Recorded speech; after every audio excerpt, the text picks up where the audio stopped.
यीशु मसीह के सामर्थी नाम में आप सबको अनुग्रह और शांति बहुतायत से मिलती रहे। आमीन। मेरे प्रिय श्रोता, आज एक बार फिर मैं उस यीशु मसीह के नाम पर आपके पास आता हूं जो हमारे आंसुओं को पोंछता है। जब सभी दोस्त छोड़ जाएं तो वो बेहद अपना बन जाता है। जी हाँ मेरे प्रिय श्रोता, आज यह बात महत्वपूर्ण नहीं कि आप किस समस्या का सामना कर रहे हैं, लेकिन सबसे महत्वपूर्ण बात यह है कि परमेश्वर आपसे प्रेम करता है। जी हाँ मेरे प्रिय श्रोता, व्यवस्था विवरण 2:7 के अंदर इस प्रकार से बाइबल कहती है, वह इस जंगल में तुम्हारा चलना फिरना जानता है। हाँ मेरे प्रिय श्रोता, आप अपने जीवन के जंगल में कितनी भी समस्याओं का सामना क्यों ना कर रहे हो, आपके जीवन के इस जंगल में कितने भी बड़े बड़े दलदल क्यों ना हो, आपके जीवन के इस जंगल में झाड़ियां कितनी भी कंटीली क्यों ना हो, हाँ मेरे प्रिय श्रोता, आपके जीवन के जंगल में शायद बहुत सारे पत्थर हैं, शायद बहुत सारी चट्टानें हैं, शायद इस जीवन के जंगल में आपको समझ में नहीं आ रहा कि मार्ग कौन सा है। जी हाँ, मार्ग कौन सा है। आप अपने मित्रों से पूछ रहे हैं मैं कहाँ जाऊं, आप शायद अपने वकील से पूछ रहे हैं मुझे किस मार्ग में जाने की आवश्यकता है, शायद आप अपने डॉक्टर से पूछ रहे हैं मैं अपने जीवन में अपनी बीमारी के कारण एक अंधकार में पड़ा हूं, मुझे कोई रास्ता समझ में नहीं आता। मेरे प्रिय श्रोता, शायद आज आप अपने जीवन की आर्थिक समस्याओं के कारण एक ऐसे जंगल में हैं जहां आने जाने का कोई रास्ता आपको दिखाई नहीं पड़ता, लेकिन परमेश्वर के वचन के अनुसार आज मैं आपको कहना चाहता हूं, शायद कोई आपका चलना जाने या नहीं जाने, शायद कोई आपके आंसुओं को जाने या नहीं जाने, शायद कोई आपकी बीमारियों को समझे या नहीं समझे, लेकिन आज आपके लिए शुभ संदेश यह है कि वो यानी परमेश्वर इस जीवन के जंगल में आपका चलना फिरना जानता है और वो आपसे कहता है, मत डर क्योंकि मैं तेरे संग हूं। हाँ मेरे प्रिय श्रोता, यशायाह 41:10 में बाइबल इस प्रकार से कहती है, मत डर क्योंकि मैं तेरे संग हूं, इधर उधर मत ताक क्योंकि मैं तेरा परमेश्वर हूं, मैं तुझे दृढ़ करूंगा और तेरी सहायता करूंगा, अपने धर्म में दाहिने हाथ से मैं तुझे संभाले रहूंगा। श्रोताओं, आज के संसार की सबसे प्रमुख समस्या है डर। हर व्यक्ति किसी ना किसी बात से डरता है। छात्रों को अपने भविष्य का डर सताता है, माता पिता को बच्चों के जीवन की समस्याओं का डर सताता है, रोगी व्यक्ति को मृत्यु का डर सताता है और यात्रा करने वालों को दुर्घटना का डर सताता है। आज के इस संसार में जहां चारों ओर डरावनी चीजें हैं, जहां हर तरफ डर के कारण है, मनुष्य का प्रसन्न और आनंदित रहना अत्यंत कठिन है। और डर के इस वातावरण में कितना अच्छा लगता है यदि कोई कहे मत डर। जी हाँ मेरे प्रिय श्रोता, आज हर व्यक्ति को इन्हीं 2 शब्दों की आवश्यकता है। मेरे प्रिय मित्र, क्या आप जानते हैं कि पूरी बाइबल में मत डर शब्द 366 बार आया है। साल में 365 दिन होते हैं और यदि लीप वर्ष हो तो 366 दिन होते हैं। अतः सबसे अद्भुत बात यह है कि प्रत्येक दिन हमारे लिए परमेश्वर की ओर से ये 2 शब्द दिए गए हैं, मत डर। हर एक दिन जबकि आप सुबह उठते हैं, आप बड़े आनंद के साथ इस बात को कह सकते हैं, आज की सुबह भी मुझसे परमेश्वर ने कहा है मत डर। हाँ मेरे प्रिय श्रोता, प्रतिदिन आपके पास उस स्वर्गीय परमेश्वर की ओर से एक आश्वासन है। तुम इस जीवन के जंगल में चाहे कहीं भी क्यों ना चल रहे हो, तुम्हारी बीमारियां कितनी भी विकराल क्यों ना हो, तुम्हें डरने की आवश्यकता नहीं, क्योंकि प्रतिदिन मैं तुझसे कहता हूं मत डर, मत डर, मत डर। आप कहेंगे, लेकिन प्रभु मैं कैसे ना डरूं? मेरे पास डरने के पर्याप्त कारण हैं। मेरी आर्थिक स्थिति अच्छी नहीं है, मेरा स्वास्थ्य पूरी तरह खराब हो चुका है, मैंने बहुत जगह आवेदन पत्र दिया है परंतु आज तक नौकरी नहीं मिली, मैंने अपनी गाढ़ी कमाई का सारा भाग लगाकर जमीन खरीदी मगर उसे कोई और हड़प लिया, मैं कर्जे में डूबा हूं और आप कहते हैं मत डर। श्रोताओं, यही हालत यहोशू की भी थी। यहोशू परमेश्वर का भक्त था जो मूसा की मृत्यु के बाद इस्राएलियों का अगुआ चुना गया।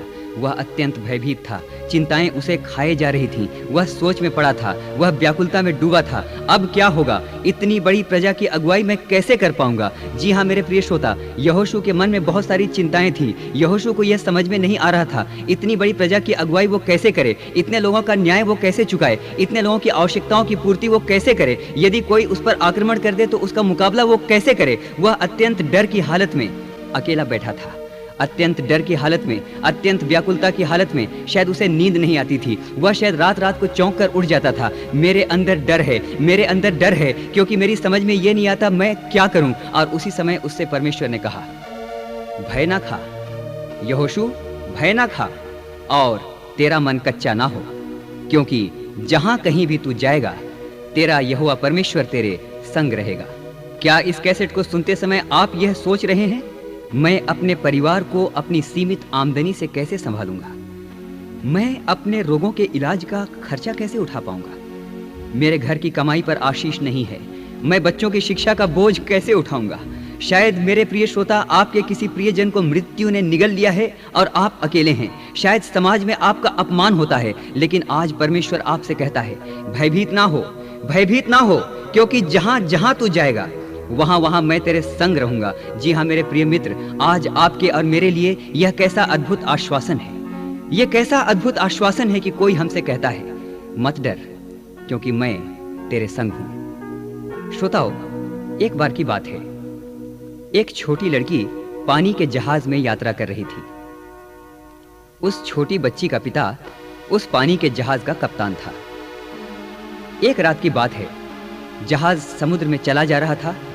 उन्हें बहुत लंबी यात्रा तय करनी थी। रात का समय था। अचानक समुद्र में भयंकर तूफान आया। ऊंची ऊंची लहरें जहाज को पत्ते की तरह हिला रही थी। सभी यात्री जो सो रहे थे हड़बड़ाकर उठ बैठे और अपने अपने कमरों से निकलकर बाहर की ओर भागे। वह छोटी बच्ची अपनी माँ के साथ सो रही थी। शोर सुनकर वह भी जग गई और उसने अपनी माँ से पूछा, माँ, मेरे पिताजी कहाँ हैं? माँ ने कहा, बेटी, तुम्हारे पिता इस समय जहाज के नियंत्रण कक्ष में हैं। श्रोताओं, क्या आप जानते हैं? यह सुनकर बच्ची के चेहरे पर मुस्कान आ गई और फिर उसने कहा, यदि मेरे पिता जहाज के नियंत्रण कक्ष में हैं तो मुझे डरने की कोई आवश्यकता नहीं। इतना कहकर वह बच्ची फिर सो गई। मेरे प्रिय मित्रों, हमारे जीवन के जहाज पर कितने भी झटके क्यों ना लगें, हमारे जीवन के जहाज पर कितने भी बड़े बड़े तूफान क्यों ना आएं, लेकिन एक बात याद रखें, यदि हमारा स्वर्गीय पिता जहाज के नियंत्रण कक्ष में है तो फिर हमें डरने की आवश्यकता नहीं। आज इस समय जबकि आप इस कैसेट को सुन रहे हैं, मैं आपसे पूछना चाहता हूं, किसके हाथ में आपने अपने जीवन के जहाज का नियंत्रण दे रखा है? क्या वो परमेश्वर है? यदि परमेश्वर के हाथ में आपने अपने जीवन की बागडोर को सौंपा है तो मुझे कहने दीजिए, आपको चिंतित होने की आवश्यकता नहीं। मुझे कहने दीजिए, आपको भयभीत होने की आवश्यकता नहीं। मेरे प्रिय श्रोता, जिस प्रकार से उस बच्ची ने कहा, मैं जानती हूं कि मेरा पिता जहाज के नियंत्रण कक्ष में है और इसलिए मुझे डरने की आवश्यकता नहीं, आप भी इसी प्रकार से कह सकते हैं। जिस प्रकार से वो बच्ची बड़े आराम से फिर से सो गई, मेरे प्रिय श्रोता, आज आप भी निश्चिंत होकर अपने जीवन को बिता सकते हैं। आप कह सकते हैं, मेरा पिता जहाज का नियंत्रण कर रहा है। मत डरें, मत डरें, क्योंकि भजन संहिता 103:13 में इस प्रकार से लिखा है, जैसे पिता अपने बालकों पर दया करता है वैसे ही यहोवा अपने डरवैयों पर दया करता है। मत डरें, क्योंकि भजन संहिता 103:3 और 4 में इस प्रकार से लिखा है, वही तो तेरे सब अधर्मों को क्षमा करता और तेरे सब रोगों को चंगा करता है। वही तो तेरे प्राण को नाश होने से बचा लेता है और वही तेरे सर पर करुणा और दया का मुकुट बांधता है। मेरे प्रिय श्रोता, क्या आज आप अपने किसी गुप्त अधर्म के कारण चिंतित हैं? क्या आज आप अपने किसी रोग के कारण भयभीत हैं? आज मैं आपको कहना चाहता हूं, कोई है जो आपके प्राण को नाश होने से बचा सकता है। कोई है जो आपके सर पर करुणा और दया का मुकुट बांध सकता है। मत डरें, क्योंकि आपके जीवन का नियंत्रण आपके पिता के हाथ में है। मेरे प्रिय मित्र, क्या आप किसी डर का सामना कर रहे हैं? क्या बुरे बुरे सपनों के कारण आप ठीक से सो नहीं पाते? आज मैं पूछना चाहता हूं, आज आपकी मानसिक स्थिति क्या है? आज आपकी आत्मिक स्थिति क्या है? क्या डर के कारण आपको अपने जीवन में चैन नहीं? स्मरण रखें, परमेश्वर ने आपको इन सभी वस्तुओं पर यीशु मसीह के नाम पर विजय दी है। आज अपने जीवन के सारे अधर्मों, गुप्त पापों और भय के कारण को परमेश्वर के सामने उंडेल दें।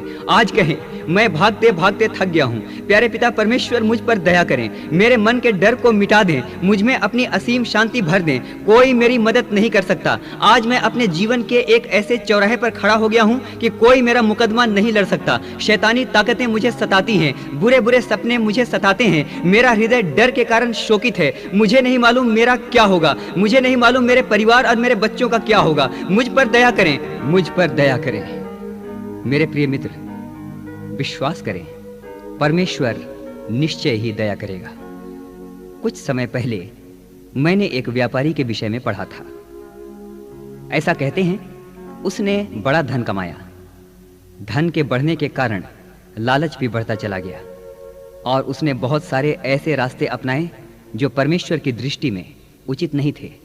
व्यापार बढ़ता गया, लेकिन एकाएक उसे जबरदस्त घाटा हुआ। वह दिवालिया होने की स्थिति में पहुंच गया। मेरे प्रिय मित्र, जब पैसा खत्म हुआ तो उसके मित्रों ने, यहाँ तक कि उसके अपने बच्चों ने भी उसे छोड़ दिया। उसका मानसिक संतुलन बिगड़ गया और वह बहुत बीमार हो गया। दाने दाने को मोहताज वो व्यापारी अब विक्षिप्त सी हालत में सड़कों पर घूमने लगा। हाँ मेरे प्रिय श्रोता, एक दिन वो मार्ग में ही भूख और बीमारी के कारण बेहोश हो गया और वह सड़क पर गिर पड़ा। जब उसे होश आया तो वह एक अस्पताल में था। यह एक मसीही अस्पताल था। एक दिन की बात है, वह अपने बिस्तर पर लेटा आंसू बहा रहा था। उसके मन में अंधकार में भविष्य और दर्दनाक मृत्यु का डर समा गया था। अस्पताल के छोटे से आराधनालय में उस समय आराधना चल रही थी और एक गीत उस समय गाया जा रहा था, यीशु कैसा दोस्त प्यारा। मेरे प्रिय श्रोता, वह बड़े ध्यान से इस गीत को सुनने लगा। उसके आंसू और अधिक बहने लगे। वह अत्यंत व्याकुल हो गया। यह गीत उसके मन से बातचीत कर रहा था। इस गीत ने उसको झंझोड़ दिया था। इस गीत को सुनते सुनते उसने सोचा, हाँ ये सच है, मेरे अपने मित्रों ने मुझे छोड़ दिया है। हाँ ये सच है, आज डर और भय के कारण मैं अपने जीवन में चैन के साथ नहीं बैठ सकता। उसने सोचा, हाँ ये सच है, यद्यपि मेरे सारे मित्रों ने मुझे छोड़ दिया है, लेकिन आज मैंने एक ऐसे मित्र के विषय में सुना है जिसके कान में मैं सब कुछ बता सकता हूँ। उसने कहा, आज मैं अपने सारे अपराधों को परमेश्वर के सामने मान लूंगा। आज मैं अपनी सारी पीड़ा यीशु मसीह के चरणों में उंडेल दूंगा। मैं उससे कहूंगा, मेरे प्यारे यीशु, आप मेरा सारा हाल जानते हैं। मुझ पर अभी इसी समय दया करें। मुझ पर इसी समय दया करें। और मेरे प्रिय श्रोता, यह गीत जबकि चल रहा था, वह व्यापारी अपने बिस्तर पर लेटा लेटा फूट फूट कर रोने लगा। उसने अपने सारे अधर्मों को मान लिया। उसने गिड़गिड़ा कर कहा, हाँ ये सच है, आज दर्दनाक मृत्यु का डर मुझे सताता है। हाँ ये सच है, आज दर्दनाक रोग का डर मुझे सताता है। हाँ ये सच है, आज अंधकार में भविष्य का डर मुझे सताता है। लेकिन आज मैंने इस बात को जान लिया है कि कोई मेरा एक मित्र है, वो मेरा सच्चा मित्र है। यदि मैं उसके कान में सब कुछ बता दूं, वह निश्चित रूप से मुझ पर दया करेगा। श्रोताओं, और वह यीशु मसीह से प्रार्थना करने लगा। मेरे प्रिय श्रोता, क्या आप जानते हैं, यीशु मसीह ने स्वयं अपने वचन में कहा, जो कोई भी मेरे पास आएगा, जी हां, जो कोई भी मेरे पास आएगा, उसे मैं किसी रीति से नहीं निकालूंगा। मेरे प्रिय श्रोता, वह व्यापारी रोता चला गया। उसने अपने सारे अधर्मों को मान लिया। अचानक उसे लगा कि एक दिव्य शांति उसके अंदर उतर रही है और वो चंगा होता जा रहा है। उसके शरीर की पीड़ा समाप्त होती जा रही है। हाँ मेरे प्रिय श्रोता, इस समय ध्यान से सुने, वह असीम शांति से भर गया और आनंद से कांपने लगा। जी हाँ मेरे मित्रों, उसी समय वह चंगा हो गया। उसी समय उसे परमेश्वर ने चंगा कर दिया था। उसी समय परमेश्वर ने उसके मन से सारे डर को निकाल दिया था। क्यों? क्योंकि उसने अपने आप को परमेश्वर के सामने उंडेल दिया था। आज वह व्यापारी एक सफल व्यक्ति है और परमेश्वर ने उसे आशीष दी है। मेरे प्रिय मित्र, परमेश्वर का वचन अय्यूब 22, 27 और 28 में इस प्रकार से कहता है, तू उससे प्रार्थना करेगा और वो तेरी सुनेगा। तू अपनी मन्नतों को पूरा करेगा। जो बात तू ठाने वह तुझसे बन भी पड़ेगी और तेरे मार्गों पर प्रकाश होगा। मेरे प्रिय श्रोता, इस समय मैं आपके लिए एक गीत गाने जा रहा हूँ और यह गीत कुछ इस प्रकार से कहता है, संसार के सारे प्रेम समाप्त हो सकते हैं, संसार की सारी प्रतिज्ञाएं टल सकती हैं, संसार आपको छोड़ सकता है, लेकिन एक व्यक्ति है जिसका प्रेम महासागरों से भी गहरा है। हाँ मेरे प्रिय मित्र, इस समय जबकि आप इस गीत को सुन रहे हैं, क्या अपने जीवन को आप उसके सामने उंडेल देंगे? क्या इस समय आप कहेंगे कि हाँ मेरे प्यारे प्रभु, इस समय मैं अपने जीवन को तेरे सामने उंडेल देता हूँ। मैं भाग भाग कर थक गया हूँ। डर मेरा पीछा करता है। डरावनी वस्तुएं मेरे घर का पीछा करती हैं। जब मैं सोता हूँ डरावनी चीजें मुझे सताती हैं। लेकिन इस समय मैं तेरे प्रेम की गहराई में उतरना चाहता हूँ। इस समय जबकि मैं इस गीत को सुन रहा हूँ, तू अपने प्रेम की सामर्थ्य के द्वारा, तू अपने वचन की सामर्थ्य के द्वारा मुझको सब प्रकार के भय से आजाद कर दे।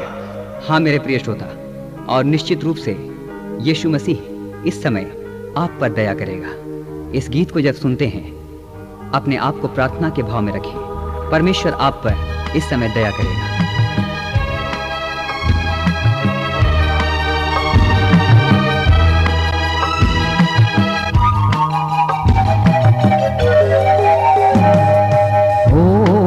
कितना गहरा प्यार यीशु मसीह का, सागर से भी विशाल हो धन्यवाद।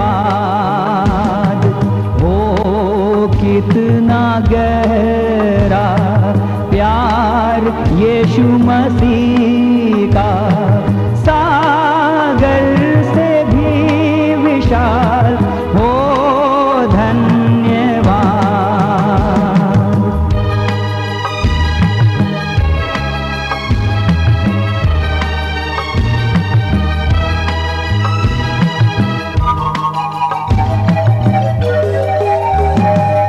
क्या तुम थके हो, बोझ से दबे हो, यीशु बुलाता कलवरी से। क्या तुम थके हो, बोझ से दबे हो, यीशु बुलाता कलवरी से। रोगों को मिटाने, शांति अपनी देने, यीशु बुलाता कलवरी से।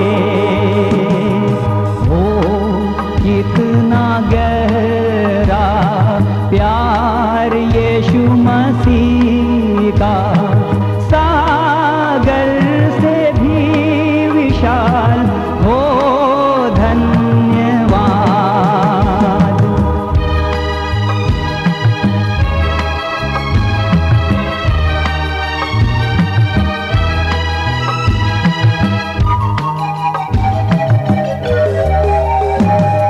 क्या तुम अनाथ हो, क्या मित्रहीन हो, आंसू बहाते पीड़ा सहते हो। क्या तुम अनाथ हो, क्या मित्रहीन हो, आंसू बहाते पीड़ा सहते हो। यीशु को अपना मानो, सच्चा मित्र जानो, सारी दुनिया छोड़े वह ना छोड़ेगा। ओ कितना गहरा प्यार यीशु मसीह का, सागर से भी विशाल हो धन्यवाद। जी हाँ मेरे प्रिय श्रोता, यीशु मसीह इस संसार में इसलिए आए कि डर और भय के प्रत्येक कारण को दूर करें। आप आज बिल्कुल चिंता ना करें। मुझे एक घटना स्मरण आती है। द्वितीय विश्व युद्ध के बाद सरकारों ने उन सभी लोगों को गिरफ्तार कर लिया जो युद्ध के अपराधी थे। मेरे प्रिय श्रोता, क्या आप जानते हैं कि युद्ध अपराधियों में जापान का सम्राट भी था। जापान के सम्राट को भी मृत्यु दंड की सजा सुनाई गई। हाँ मेरे प्रिय श्रोता, यद्यपि वो राजा था, यद्यपि वो सम्राट था, यद्यपि उसके पास सत्ता थी, यद्यपि उसके पास सब कुछ था, लेकिन तो भी युद्ध के अपराध में उसे दोषी पाया गया और इसके कारण उसे मृत्यु दंड की सजा सुना दी गई। मेरे प्रिय श्रोता, इस बात को जब जापान के प्रधानमंत्री ने सुना कि सम्राट को मृत्यु के दंड की आज्ञा हुई है, तो उसने इस बात को सोचा। यह बड़ी लज्जाजनक बात लगती है कि सम्राट को फांसी पर लटका दिया जाए, क्योंकि सम्राट को फांसी पर लटकाया जाना देश के लिए अपमान की बात है। मेरे प्रिय श्रोता, आप जानते हैं उसने क्या किया? उस देश के प्रधानमंत्री ने सारा दोष अपने ऊपर ले लिया। उसने अपने बयान में कहा, युद्ध के लिए जो अपराध किया गया है उसके लिए दोषी मैं हूं। क्या आप जानते हैं उसके अपने अपराध को स्वीकार करने के कारण मृत्यु दंड की सजा सम्राट से हटाकर उस प्रधानमंत्री के ऊपर डाल दी गई। मेरे प्रिय श्रोता, इतिहास बताता है उस प्रधानमंत्री को फांसी पर लटका दिया गया। उस प्रधानमंत्री ने सारा दोष जो कि राजा ने किया था अपने ऊपर ले लिया। उसको यद्यपि फांसी पर लटका दिया गया, लेकिन उसके अपराध को स्वीकार करने के कारण जापान का सम्राट बच गया। ठीक इसी प्रकार से मेरे प्रियो, जो अपराध हमने किए थे, जो सजा हमें मिलनी चाहिए थी, जो पाप हमने किए थे, उसका सारा दोष हमारे प्रभु यीशु मसीह ने अपने ऊपर ले लिया।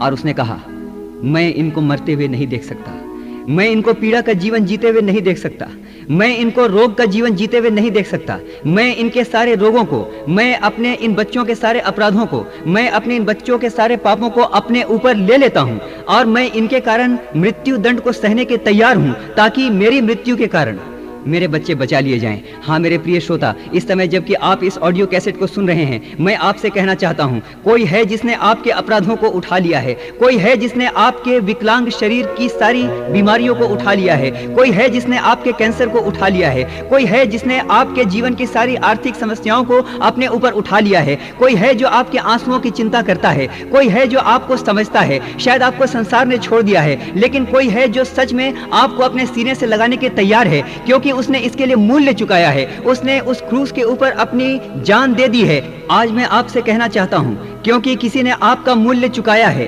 क्योंकि किसी ने आपके कर्जे को चुका दिया है, क्योंकि किसी ने आपके डर के सारे कारणों के मूल्य को चुका दिया है, आपको इस समय जबकि आप इस ध्वनि कैसेट को सुन रहे हैं, इस समय विश्वास करना चाहिए कि आपको डरने की आवश्यकता नहीं, क्योंकि आपके डर के सारे कारणों को परमेश्वर ने अपने ऊपर उठा लिया है। इस समय उत्साहित हों, इस समय आनंदित हों। इसी समय जबकि आप इस कार्यक्रम को सुन रहे हैं, परमेश्वर की सामर्थ आपके घर पर मंडरा रही है। इसी समय परमेश्वर की सामर्थ्य आपके बीमार शरीर पर मंडरा रही है। इसी समय परमेश्वर आपसे कहना चाहता है, मैंने तुम्हारा मूल्य चुकाया है। इस समय तुम्हें भयभीत होने की आवश्यकता नहीं। तुम्हारी समस्या कितनी भी गंभीर क्यों ना हो, मैंने उसका गंभीर से गंभीर मूल्य चुका दिया है और मेरा मूल्य तुम्हारी किसी भी समस्या से बढ़कर है। इसलिए तुम्हें इस समय भयभीत होने की आवश्यकता नहीं। इस समय आनंदित हो, क्योंकि आप आजाद होने जा रहे हैं। इस समय आनंदित हो, क्योंकि परमेश्वर आपको आशीष देने जा रहा है। इस समय आनंदित हो, क्योंकि आपके कर्जे को चुका दिया गया है। हाँ मेरे प्रिय श्रोता, मुझे एक घटना और याद आती है।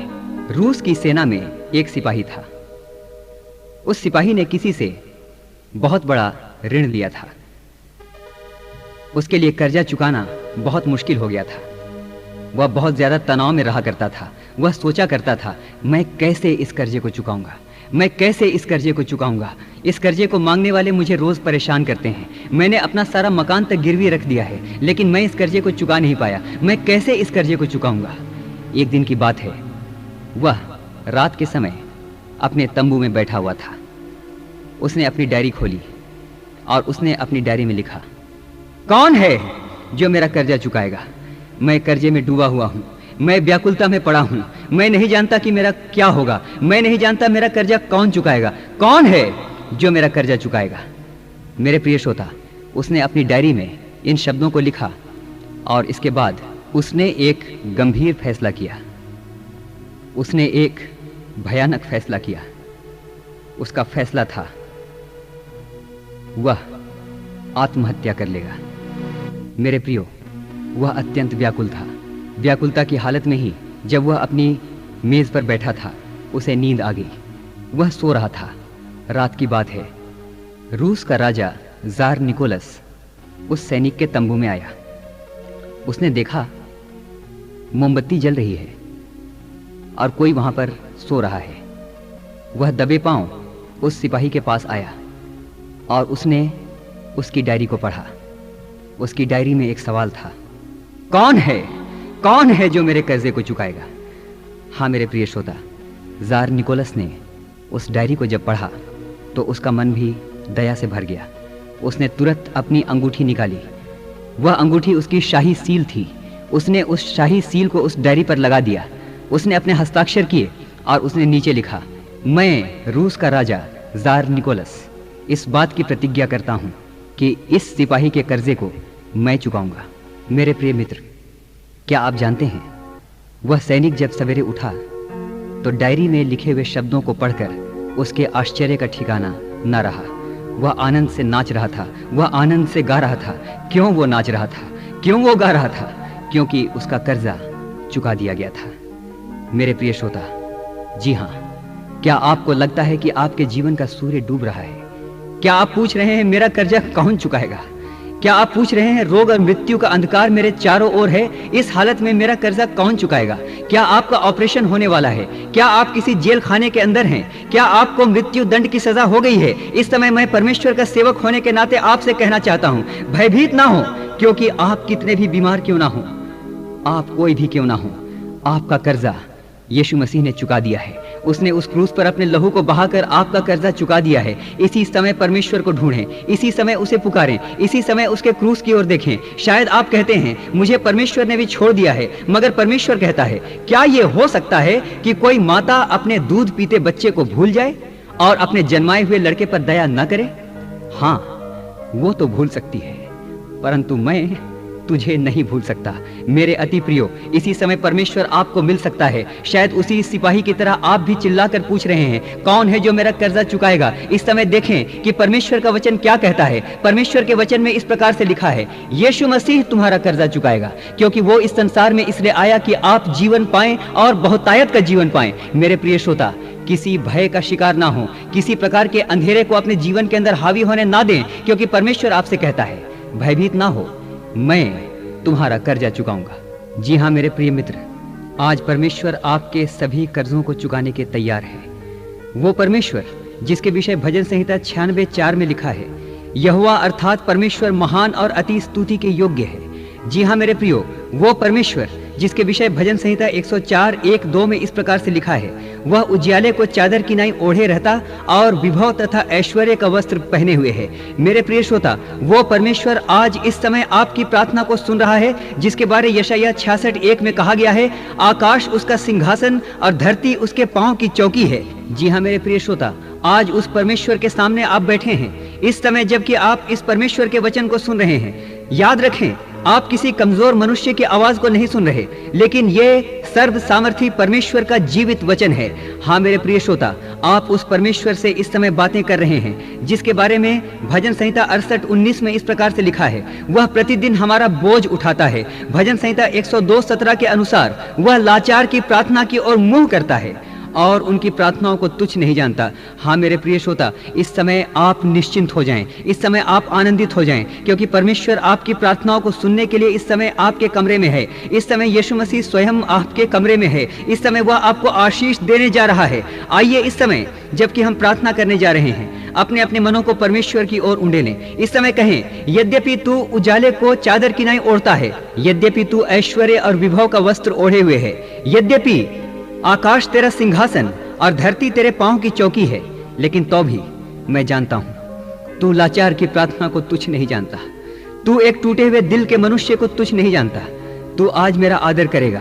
जी हाँ मेरे प्रिय श्रोता, आज परमेश्वर आपको आदर करने जा रहा है। आज वो आपकी प्रार्थनाओं का उत्तर देने जा रहा है। इस समय हम प्रार्थना करने जा रहे हैं। अपनी आंखें बंद करें, परंतु प्रार्थना से पहले मैं आपसे निवेदन करूंगा, इसी समय अपने अपराधों को मान लें। शायद डर आपके जीवन के अंदर इसलिए है कि आपने किसी का जीवन बर्बाद किया है। शायद आपके अंदर किसी प्रकार का कपट है। शायद आपने किसी की संपत्ति हड़प ली है। शायद कोई बुरी आदत है जो कि आपके जीवन में है। आप शायद अश्लील साहित्य पढ़ते हैं। शायद आपके अंदर किसी के प्रति हिंसा की भावना है।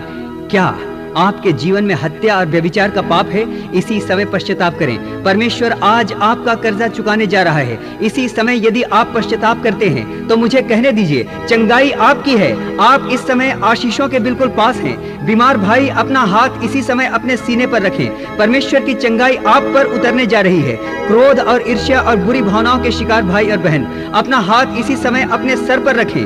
विश्वास करें, आपका सारा डर इसी समय समाप्त होने जा रहा है। वह निश्चय आज आप पर दया करेगा। निश्चय आज आप चंगाई को प्राप्त करने जा रहे हैं। बड़े विश्वास के साथ इस समय उसकी ओर देखें। आइए हम प्रार्थना करें। हमारे अत्यंत प्यारे स्वर्गीय पिता, इस समय आपके बेटे यीशु मसीह के सामर्थी नाम में मैं आपके स्वर्गीय सिंहासन के सन्मुख आता हूँ। आपने कहा है, स्वर्ग और पृथ्वी का सारा अधिकार मुझे दिया गया है। तो मैं जानता हूं दुष्टात्माओं पर आपका अधिकार है। मैं जानता हूं बीमारियों पर आपका अधिकार है। मैं जानता हूं सब प्रकार की दरिद्रता और अभिशाप पर आपका अधिकार है। प्यारे प्रभु जी, आपने अपने वचन में कहा है, माँ भूल सकती है परंतु मैं तुझे नहीं भूलूंगा। हाँ प्यारे प्रभु जी, इस समय आपकी प्रतिज्ञा को मैं स्मरण करता हूँ, इस समय आपकी प्रतिज्ञा को मैं स्मरण करता हूँ, और इस समय एक एक श्रोता भाई और बहन को मैं इस समय कहना चाहता हूँ, परमेश्वर इस समय आपको आशीष देगा। प्यारे प्रभु जी, इस समय मैं आपके सामर्थी नाम में प्रार्थना करता हूँ, एक एक श्रोता भाई और बहन को जो मनोरोग से ग्रसित हैं, जो संक्रामक रोगों का शिकार हैं, जो किसी प्रकार के बहरेपन और अंधेपन के शिकार हैं, सब प्रकार की मिर्गी, सब प्रकार के बुरे बुरे सपनों का आना, सब प्रकार की असफलता, औलाद का ना होना, सब प्रकार का हृदय रोग, क्रोध और शक करने की आत्मा, नशे की आत्मा, प्यारे प्रभु जी, सब प्रकार की बुरी बुरी बीमारियां और शैतानी बंधनों का आक्रमण इसी समय आपके नाम पर मैं इनके जीवन में से निकाल देता हूं। इसी समय एक एक जन को छूइए, एक एक जन को इस समय चंगा कीजिए। इनके मन का डर इसी समय जाता रहे, इनके मन की व्याकुलता इसी समय जाती रहे। आपकी पवित्र आत्मा इस समय इनके ऊपर उतर रही है। मैं धन्यवाद करता हूँ, इस समय आपकी चंगाई की आत्मा इनके शरीर पर उतर रही है। इस समय आपने एक एक जन को छू लिया है। इस समय इनकी सब प्रकार की कमजोरी बाहर जा रही है। मैं सब प्रकार के कैंसरस ग्रोथ को, सब प्रकार की टीबी को, सब प्रकार की बुरी बुरी बीमारियों को आपके नाम पर इस समय शाप देता हूँ और आज्ञा देता हूं, इनके शरीरों को छोड़कर निकल जाए। इसी समय आपकी चंगाई, आपकी दिव्य चंगाई, आपकी स्वर्गीय चंगाई, आपकी अद्भुत चंगाई इनके शरीरों पर उतरने पाए। एक एक जन इसी समय पूरी तरह से चंगा हो जाए। प्यारे प्रभु जी, सब प्रकार की अर्थराइटिस, सब प्रकार का चर्म रोग, सब प्रकार की ऐसी बीमारियां जो बहुत वर्षों से इनके साथ लगी हुई हैं, इसी समय इनके जीवनों को छोड़ दें। इसी समय जादू टोने और सब प्रकार की अंधकार की शक्तियों का प्रभाव मैं आपके सामर्थी नाम पर तोड़ देता हूँ। एक एक जन को इस समय आशीष दे। धन्यवाद करता हूँ, इस समय चंगाई को उतरने दे, चंगाई को उतरने दे। इन्होंने पश्चाताप किया है, ये इस समय आंसू बहाकर आपकी ओर देख रहे हैं। इस समय अपने एक एक जन को आशीष दें। शायद डॉक्टर इनकी मदद नहीं कर सकते, शायद वकील इनकी मदद नहीं कर सकते, शायद इनके अपने भी इनकी मदद नहीं कर सकते। इस समय आपको छोड़कर इनकी मदद कोई और नहीं कर सकता। इस समय दया से भरकर एक एक जन को छुएं और बहुतायत के साथ आशीष दें। आपका धन्यवाद करता हूँ, आपने इनको छुआ है। एक एक जन को इस समय अपनी पवित्र आत्मा से भर दें। एक एक जन को इस समय अपनी पवित्र आत्मा से भर दें। आपका धन्यवाद करता हूं। इस ध्वनि कैसेट को सुनने के बाद एक नया जीवन इनकी संपत्ति बन जाए, एक नया जीवन इनका आनंद बन जाए। धन्यवाद के साथ सारी बातों को आपके हाथों में सौंपते हुए इस समय प्रार्थना करता हूं, यदि इस समय ये सपरिवार इस ध्वनि कैसेट को सुन रहे हैं तो एक एक जन के परिवार पर इस समय अपना आशीष भरा हाथ रखें। सब प्रकार के कर्जे की समस्या, सब प्रकार की गरीबी और बेरोजगारी आपके नाम पर मैं तोड़ देता हूं। एक एक जन को इस समय आशीष दें। धन्यवाद करता हूं, आपने अपने हाथ को बढ़ाया है और आप इसी समय इनको आशीष दे रहे हैं। सारी बातों को आपके हाथों में सौंपता हूं और मैं यह प्रार्थना अपने उद्धारकर्ता हमारे प्रभु यीशु मसीह के सामर्थी नाम पर मांगता हूं। दया से सुने और ग्रहण करें। आमीन। मित्रों, अभी आप सुन रहे थे परमेश्वर का संदेश भाई अजीत होरो द्वारा। यदि आप इस विषय पर और अधिक जानकारी चाहते हैं तो हमें अवश्य लिखें। हम पत्रों और प्रार्थनाओं द्वारा आपकी यथासंभव सहायता करेंगे। यदि आप हमारी पत्रिका अनुग्रह मंगाना चाहते हैं तो भी हमें अवश्य लिखें। यदि आप अमेजिंग ग्रेस सेवा की अपने हर्षदान द्वारा सहायता करना चाहते हैं तो आपका स्वागत है। हमारा पता नोट कर लीजिए। अमेजिंग ग्रेस 104 विराट भवन, डॉक्टर मुखर्जी नगर, दिल्ली 110009।